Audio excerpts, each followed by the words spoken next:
Excellencies who deliver their remarks from that. Thank you very much. Dr. Emerson Dambuso Mnangagwa, Chairperson of SADC and President of the Republic of Zimbabwe.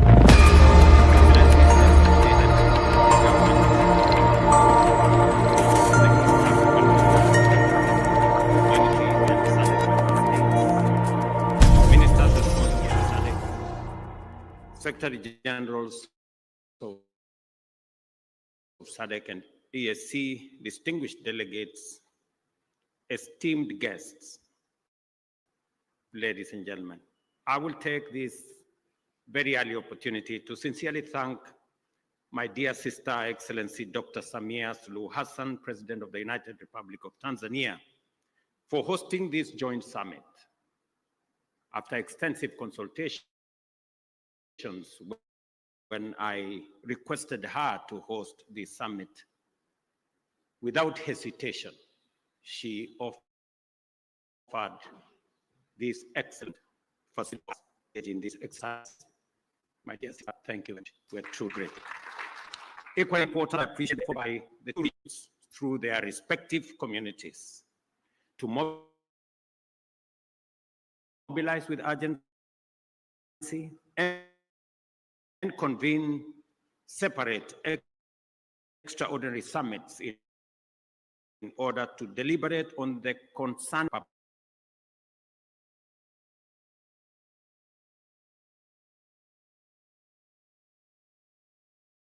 We find ourselves standing face to face with a grave and protracted security, diplomatic, and humanitarian crisis in DRC, a situation that demands our immediate, collective, and sustained attention. The East region of DRC has been engulfed in a devastating conflict for over 2 decades now.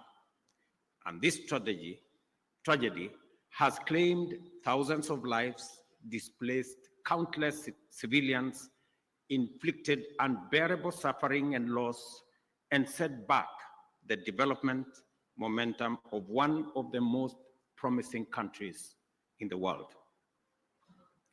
The recent escalation of hostilities in Goma and the surrounding areas is a stark reminder of the increasing fragility the situation presents, and that only collective action to facilitate a negotiated solution will offer relief.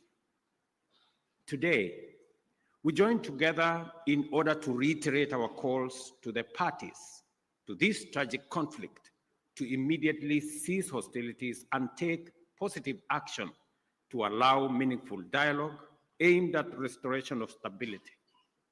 Specifically, we stand together to call on all parties to actualize the ceasefire, and specifically on the M23 to hold further advancement and the armed forces of DRC to cease all retaliatory measures. An immediate ceasefire is the only way by which we can create necessary conditions for constructive dialogue and implementation of a comprehensive peace agreement. As members of the African Union and United Nations, we stand bound by fundamental principles of respect for the territorial integrity and sovereignty of nations and the principle of good neighborliness. These twin principles are the surest safeguards for the realization of peaceful coexistence. Equally, as responsible members of the international community are bound by the obligation to ensure the safety of diplomatic assets, civilians, and personnel, as well as peacekeepers within our countries. The wanton disregard for the sanctity of life, diplomatic missions, and peacekeeping, and peacekeepers as well, is not only a brazen demonstration of lawless and unprincipled pursuit of violent harm and destruction, It is a grave affront to the rules-based international order. Excellencies, our presence here underscores our consensus that the time for action is now. The lives of millions depend on our ability to navigate this complex and challenging situation with wisdom, clarity of mind, empathy for the millions whose lives and livelihoods have been plunged into uncertainty, concerns for DRC's lost opportunity to accelerate its growth and development, and a steadfast commitment to peace and justice. A terrible yet indisputable act is that the humanitarian cost of the conflict in the DRC has been staggering. Millions of civilians have been displaced and many lives under the persistent threat of violence, including sexual and gender-based violence against women and children, and the recruitment of children to take part in combat. We have a historic opportunity to rise to our moral duty of making the protection of civilians our foremost priority and of taking measures to ensure that the necessary resources and support are provided. For many well-known reasons, the situation in DRC implicates the broader global community. Therefore, we call upon the international community to step up and do its part in supporting regional efforts in delivering for the DRC and critically collaborating with the government of the DRC to deliver support and security to those most in need. It is clear that the conflict in DRC is complex, delicate, protracted, and involves multiple actors pursuing different interests. The issues at stake span a wide historical, economic, and political spectrum, run back in time for many decades, and spill across national and regional borders. There is also a clandestine international dimension at work, whose persistent, cynical, and destructive effects must neither be underestimated or ignored any longer. For this reason, it is equally clear that such a conflict cannot be resolved through military means. We must resist the temptation to think that we can somehow shoot or bombard our way into a solution in the face of such a complex situation. Instead, we have to agree that only a comprehensive diplomatic approach, one that addresses the root causes of the crisis, secures the historical integrity and territorial integrity of DRC, and affirms the sovereignty of its people and their aspirations for freedom, justice, and development. That is what will establish peace, and enduring peace at that, in DRC.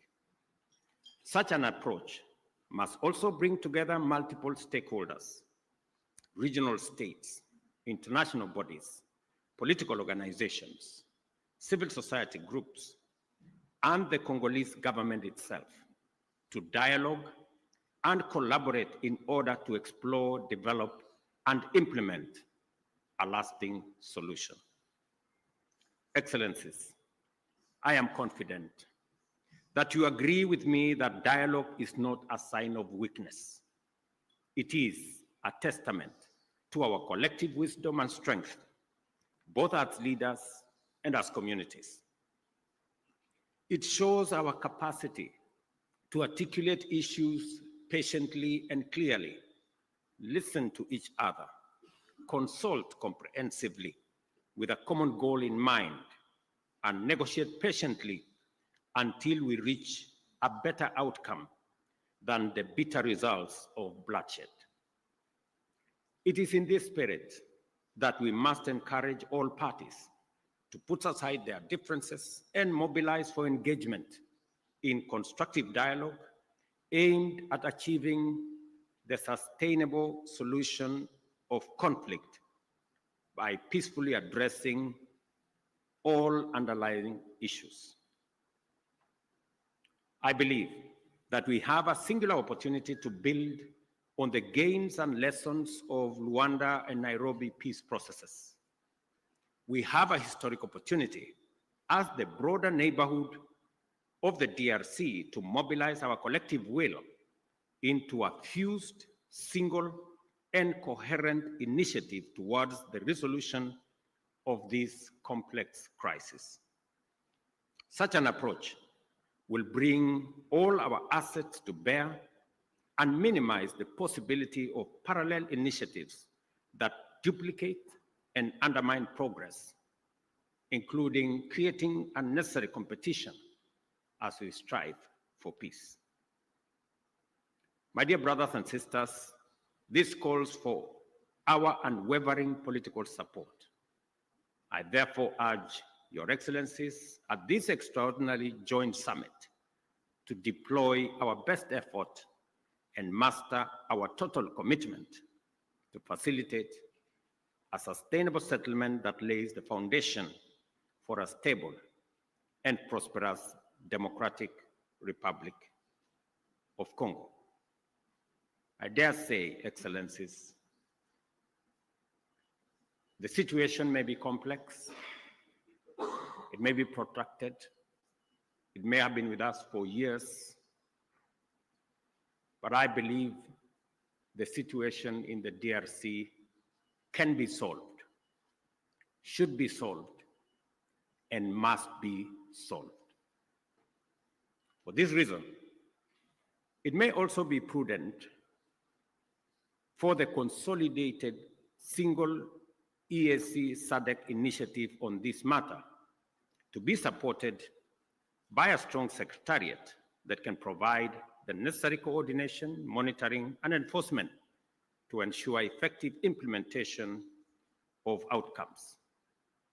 The international community must stand in solidarity with the people of DRC during this time by aligning their support with this initiative. I conclude, Excellencies, by affirming our robust commitment to achieving sustainable peace and development and integration across the region. The security of DRC is essential not only for the stability of the country, but also to the prosperity and cohesion of the entire EAC and SADC. We call upon all parties to prioritize dialogue, cooperation, and above all, the protection of civilian lives. I thank you once again for being able to be here on this very important mission. It is a historic mission because for the first time, two regional economic blocs come together as a testament of the seriousness of the challenge we face, but also underscoring our commitment to provide leadership to resolve this issue. Thank you very much. May the Almighty God bless all of you and bless our region. Asanteni sana, merci beaucoup, Mayor Brigato. Thank you very much.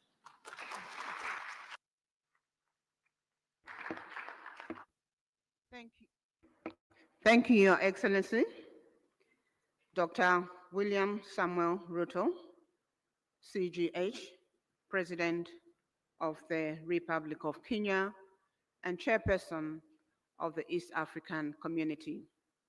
We're now going to have another statement from His Excellency Dr. Emerson Dambuzo Mnangagwa, President of the Republic of Zimbabwe, who is co-chair to this meeting and Chairperson of the Southern African Development Community. Your Excellency, you may proceed to deliver your remarks. Thank you.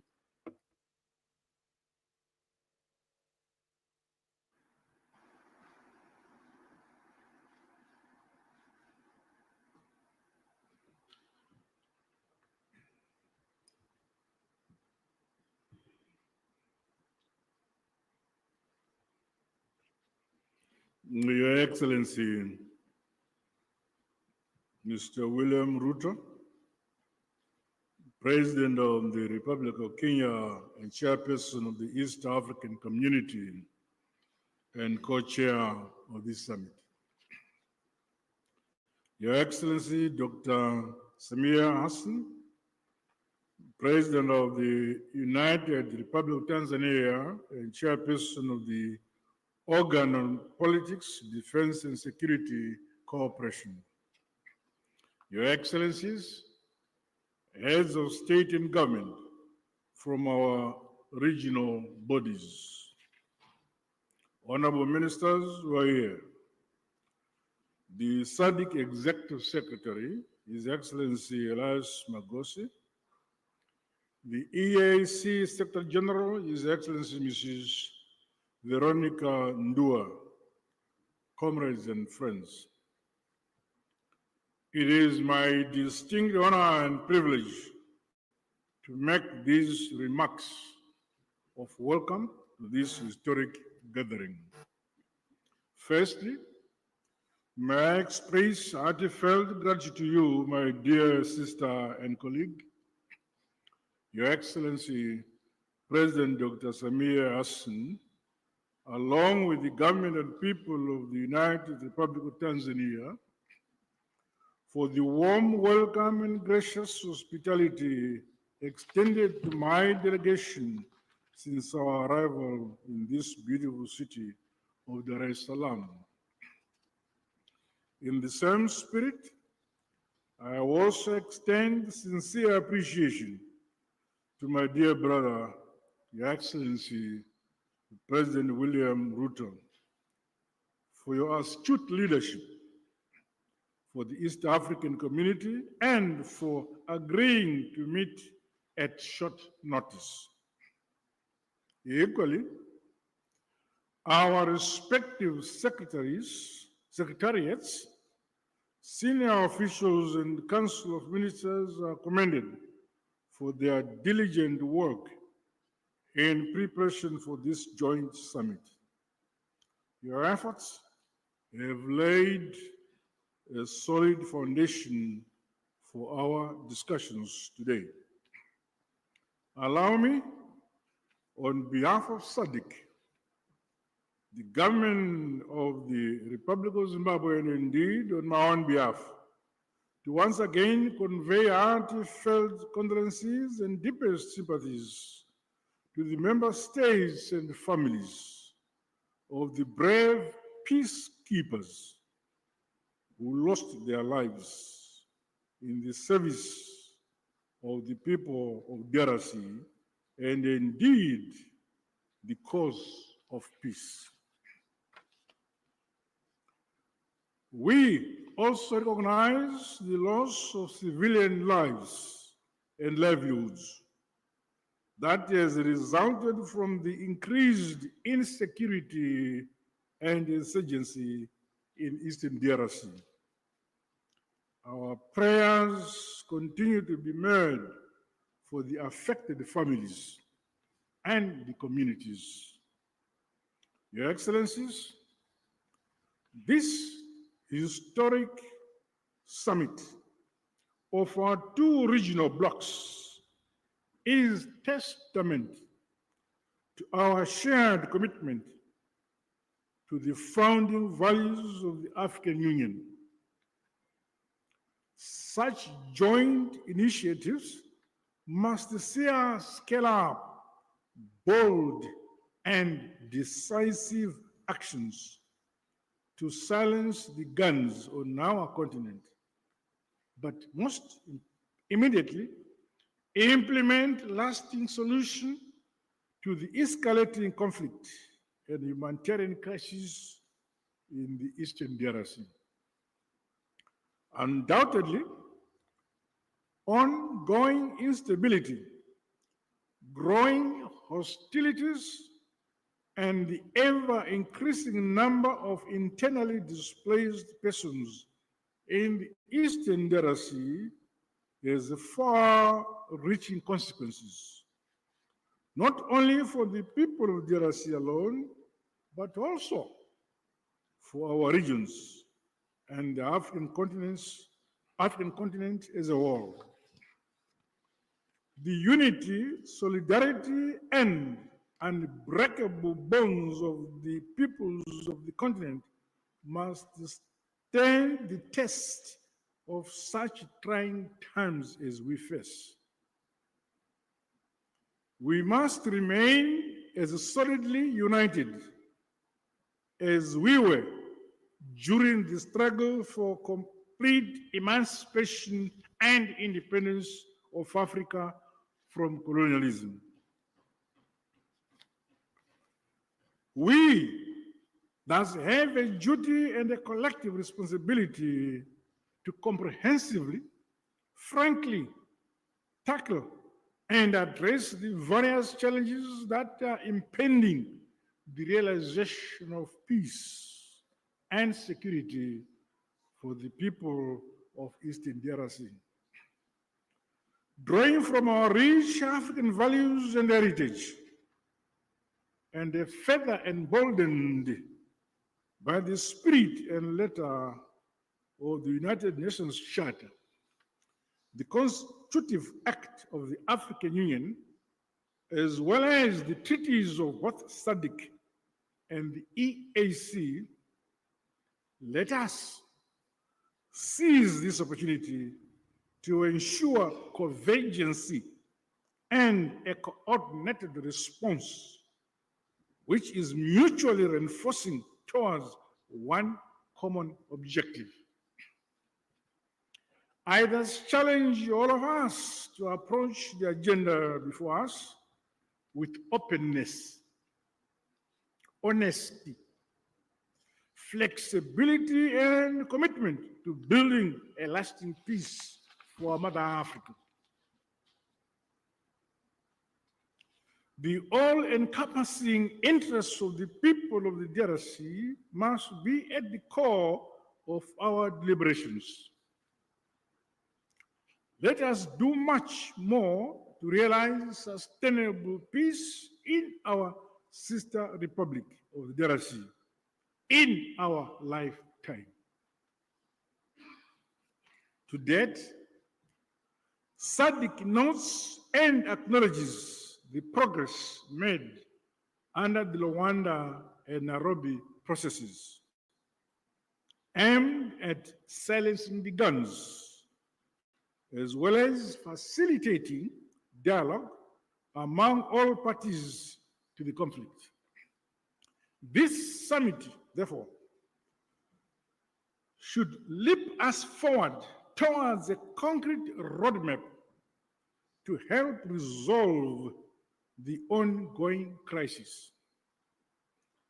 As the leaders entrusted to nurture and facilitate unity, peace, and development in this era, we cannot let the peoples of our regions down.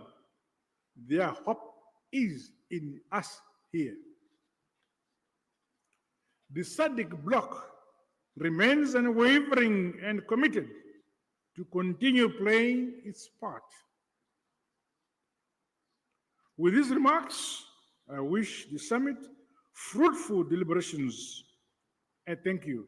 Asante sana, Tatenda.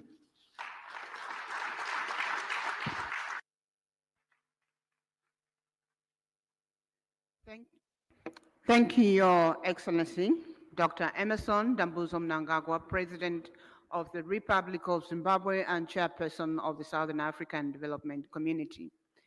We are getting to the end of the official opening ceremony. May I please request that we have 2 rounds of applause for our co-chairpersons for those statements.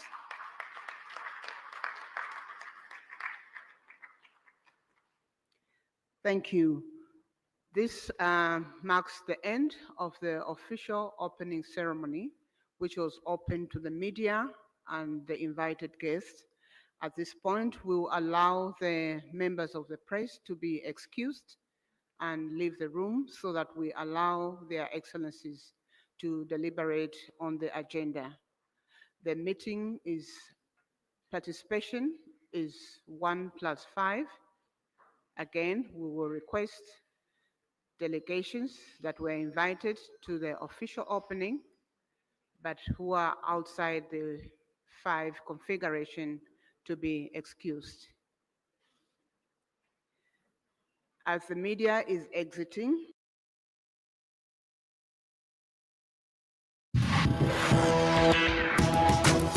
Bonjour, soyez les bienvenus dans la semaine de l'écho.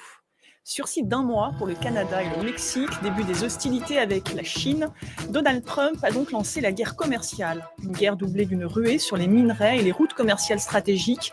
Entre pression et volte-face, assiste-t-on au retour en force de l'impérialisme américain et à quel prix ? Le compte à rebours a commencé pour des milliers d'employés fédéraux américains. Ils n'ont que quelques semaines pour démissionner en échange d'une prime ou risquer un licenciement sans indemnité, un nettoyage de l'administration aux allures de chasse aux sorcières opéré par un certain Elon Musk. Avec quelles conséquences ? Eh bien, de toutes ces questions, on va tenter d'y répondre avec mes invités. Adina Revol, ancienne porte-parole de la Commission européenne à Paris et auteure de Rompre avec la Russie, le réveil énergétique européen aux éditions Odile Jacob. Bonjour à vous. Bonjour. Elvire Fabry, chercheuse senior à l'Institut Jacques Delors, spécialiste du commerce international.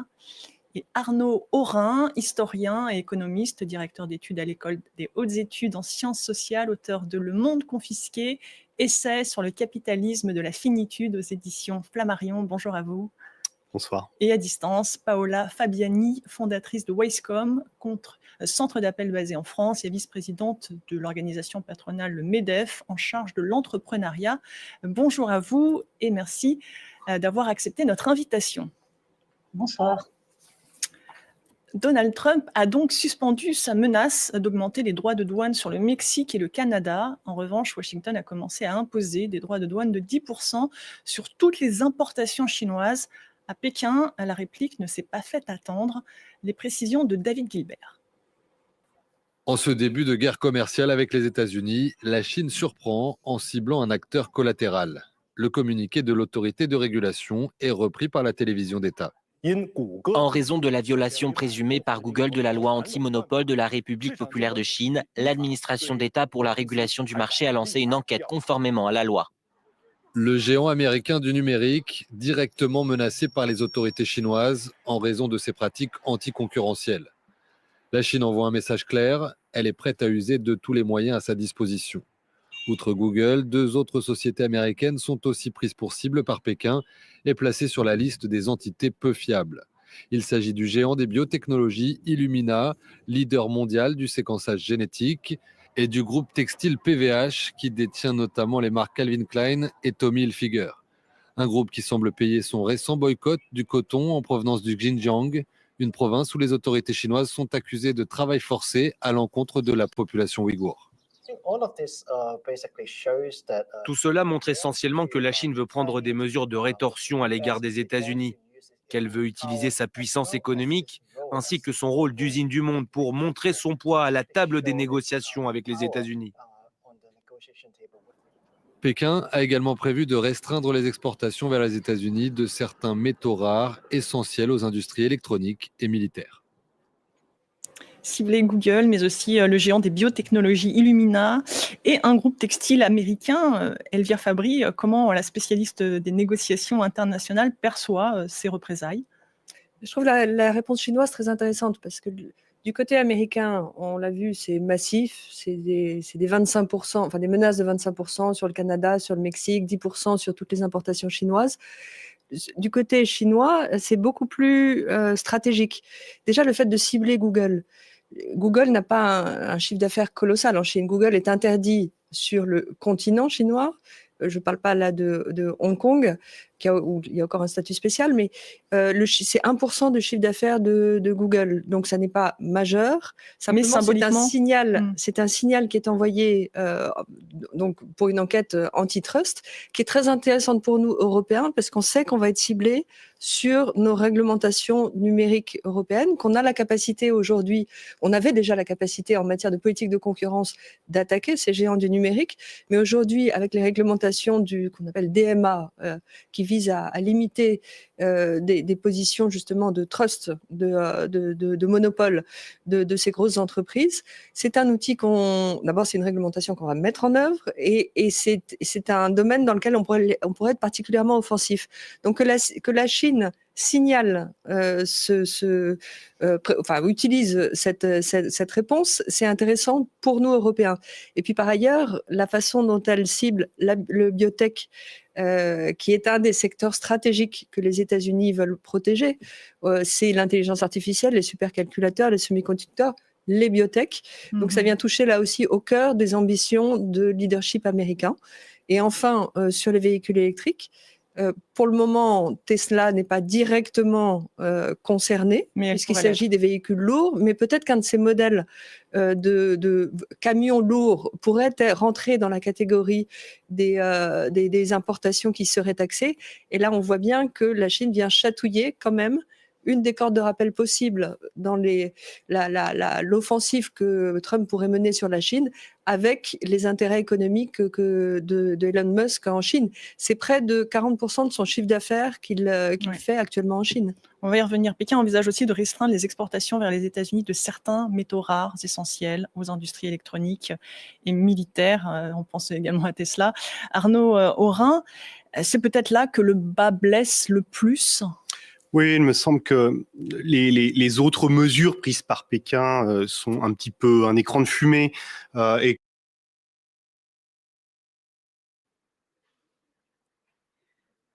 As the media is exiting.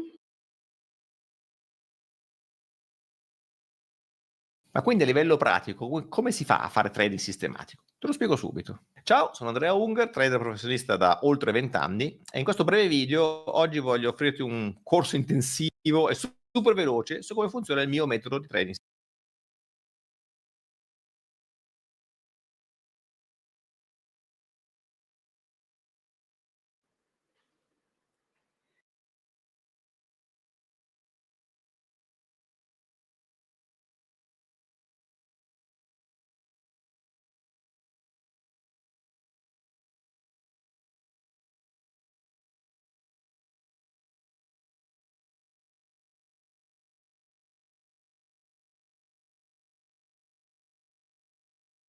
And bless our region. Asanteni sana.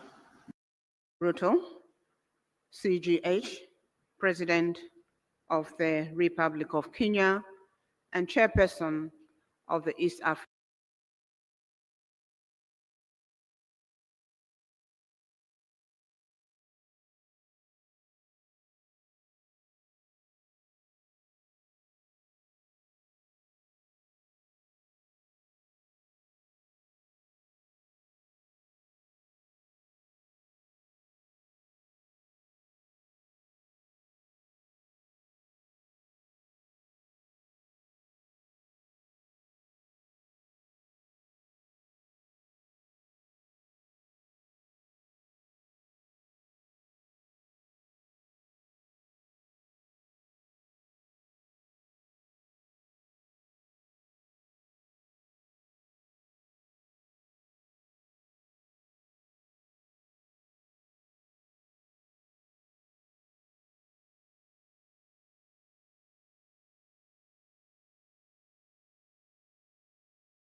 Caros amigos do Bem-Aja, bom dia a todos vocês que estão conectados a acompanhar este summit a partir da República da Tanzânia e peço minhas sinceras desculpas estar assim desarrumado porque fomos pegos de surpresa e neste momento o sinal está interrompido, talvez.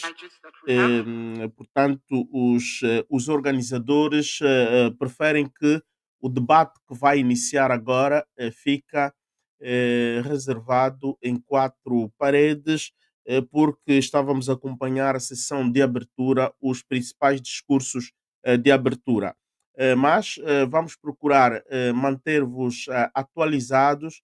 A qualquer momento iremos regressar para, portanto, voltar a colocar as imagens em direto. E também, porque estamos limitados em termos de tecnologia, o Bem-Aja ainda não é um estúdio, de facto, super equipado, então a transmissão continuará em inglês e quando teremos oportunidade traduzir, para traduzir a mesma o conteúdo todo iremos colocar em português, mas queremos deixar aqui o dizer que é muito importante estarmos a par e passo de tudo aquilo que está a acontecer relativamente o desbloqueio, para o desbloqueio desta situação da crise no leste da República do Congo. Estamos a procurar as televisões nacionais que estejam a transmitir em direito, mas neste momento todos os sinais foram interrompidos e, portanto, queremos pedir a vossa paciência para voltar a colocar em direito os acontecimentos. Daqui a nada voltamos já.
Caros amigos, estamos de volta para atualizar, portanto, de facto, aquela que estávamos a transmitir era a sessão de abertura aberta ao público, aos mass media, à imprensa, e neste momento estão a decorrer trabalhos a portas fechadas e voltaremos a ter as imagens e o reassunto, as declarações da primeira fase do encontro, daqui sensivelmente 2 horas.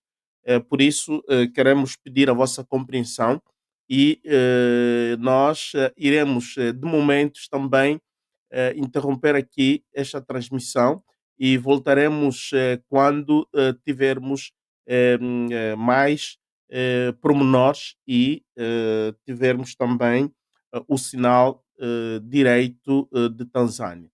Muito obrigado por aqueles que nos acompanharam até agora e fiquem com estas poucas imagens e voltaremos para mais logo e abordarmos mais as situações. Portanto, deixo-vos o discurso do bastonário da Ordem dos Advogados de Moçambique e voltamos a nos ver mais logo para a questão de Tanzânia. Foi oficialmente aberto esta segunda-feira o ano judicial. Como de costume, o bastonário da Ordem dos Advogados foi o primeiro a discursar e fez duras críticas ao atual estado da justiça em Moçambique, a começar pela necessidade da despartidarização do Conselho Constitucional. É tempo de despartidarizar o Conselho Constitucional, reduzindo-se o número de juízes conselheiros designados pela Assembleia da República, permitindo-se a sua designação por outras entidades como os Conselhos Superiores das Magistraturas Administrativas e do Ministério Público e organizações relevantes profissionais da nossa sociedade, como é o caso da própria Ordem dos Advogados de Moçambique, afastando-se as inevitáveis desconfianças da sociedade sobre a integridade e imparcialidade deste pilar essencial do Estado de Direito Democrático, que é a justiça constitucional, com reflexos no seu prestígio e imagem. Devemos abandonar as soluções estritamente político-partidárias, muitas vezes, se não sempre, deliberadamente omissivas e associadas a objetivos de curto prazo.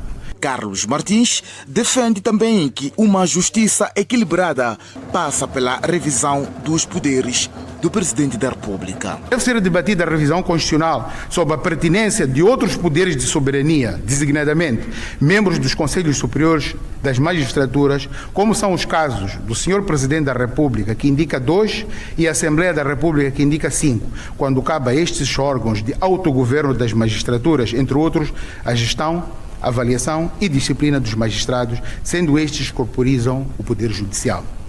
Devemos definitivamente distanciar o poder político do poder judicial, sob pena de evoluirmos para uma situação em que o poder judicial deve apresentar relatórios das atividades ao poder legislativo. Martins criticou a pretensão antes anunciada da unificação da jurisdição administrativa com os tribunais comuns. Um dos objetivos da governação passada, que era a unificação da jurisdição comum e administrativa, ou seja, deixando a jurisdição administrativa de ser autônoma, sem que tivesse sido apresentado um estudo ou reflexão das vantagens e desvantagens dessa unificação, que claramente seria um retrocesso na trajetória segura, mas ainda não conclusiva, feita por esta jurisdição. O bastonário da Ordem dos Advogados pede para que seja dada a devida dignidade à pessoa humana, acrescentando que o presente ciclo de governação tem responsabilidades acrescidas. É quase uma heresia falar hoje, em Moçambique, de dignidade da pessoa humana. Com a normalização da violência, do ódio e da opressão, estamos a falhar profundamente como sociedade, em que as ameaças e a intimidação estão a substituir o diálogo, que foi, nos nossos melhores dias, uma inestimável característica nacional. Hoje, quando há manifestações, sejam pacíficas ou não, a primeira entidade a ocorrer ao local é a unidade de intervenção rápida e não as lideranças políticas, cuja função central é governar no interesse dos governados, distanciando-se da missão de servir. Ninguém, com a sua sombra, deve retirar a luz do sol à maioria. Moçambique não enfrenta uma instabilidade constitucional. O ciclo governativo que se abre tem imensa responsabilidade que nenhum outro teve. Mas não foram só críticas que deram corpo ao discurso de Carlos Martins. O bastonário da Ordem dos Advogados elogiou a promessa da transformação do Tribunal Administrativo em Tribunal Supremo Administrativo e a criação de um Tribunal de Contas.